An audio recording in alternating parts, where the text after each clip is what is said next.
Alright guys, sa mapagpalang araw sa inyong lahat, may reaction video tayo ngayon. Dito kay Rob Trip. Alright, ito ay PBBM muling nireject ang impeachment versus kay BP Sara. Alright, nanatili ang posisyon ni Pangulong Ferdinand Marcos Jr. na kontra sa impeachment ni Vice President Sara Duterte. Ayon kay BBM, wala nang timing sa ang pagsulong nito. Panoorin guys natin dito kay Pangulong Ferdinand Marcos. Even if Congress is mandated to process this, Congress doesn't have the House doesn't have a choice, and the Senate doesn't have a choice once these impeachment complaints are filed. But I don't think that now is the time to go through that. Muling tinanggihan ni Pangulong Ferdinand Marcos Jr. ang ideyang pagpapatalsik kay Vice President. Ayan, tinanggihan na ang ideyang pagpapatalsik na impeachment kay BP Sara. Ayon sa Pangulo, tama ang pananaw ni Chief Presidential Legal Counsel Juan Ponce Enrile na hindi makatutulong sa bansa ang ganitong hakbang.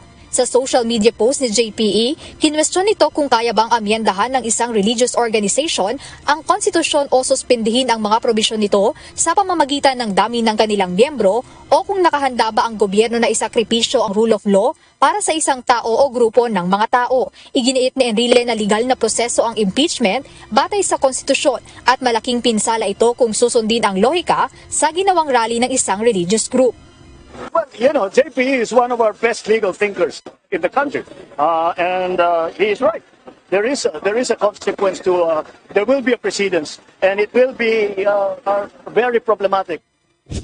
Naniniwala naman ang dating Presidential Legal Counsel ng Duterte Administration na sa kabila ng tila mabagal na pag-usad ng mga reklamo laban kay VP Sara, isusulong pa rin sa Kamara ang mga hakbang upang mapatalsik ang Vice Presidente.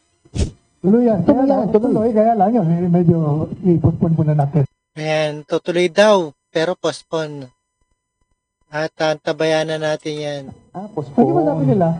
Pero gamitin sa kasi takot yata na. Gano'ng katagal? Baka naman 2027 na. Pero tutuloy nila yan.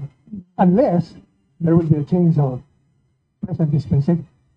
Duda naman ni House Deputy Minority Leader at ACT Teachers Party List Representative Franz Castro, maaaring isa sa dahilan ng pagdadalawang isip ng mga mambabatas na suportahan ang impeachment complaints ang grand rally na isinagawa ng isang religious group nitong nakaraang araw. Well, baka may natatakot dahil umaasa sila na itong so-called solid vote or black voting ng Iglesia ni Cristo ay makaapekto doon sa kanilang boto sa darating na eleksyon. Ibig sabihin, dahil ang sinasabi ni Kong Castro, yung iba medyo tumitimbang. Ayan, natatakot din sila, no? Natakot. Kasi nga, alam mo, yung 1.8 million, masyadong malaki yun. Hindi mo pwede ibaliwala yun. Kasi alam mo naman mga Pilipino, pag nakita nila ganun karami ang kontra, pwedeng sumama yan. Jed Meresina, UNTV. Ayan, natatakot din sila. Alright, maraming salamat sa panonood at pakinig dito kay Rob Trip. And see us again sa ating the next one, sa ating reaction video. At PBBM muling nireject ang impeachment ni Vice President Sara Duterte. Alright, maraming salamat sa inyong lahat and peace out.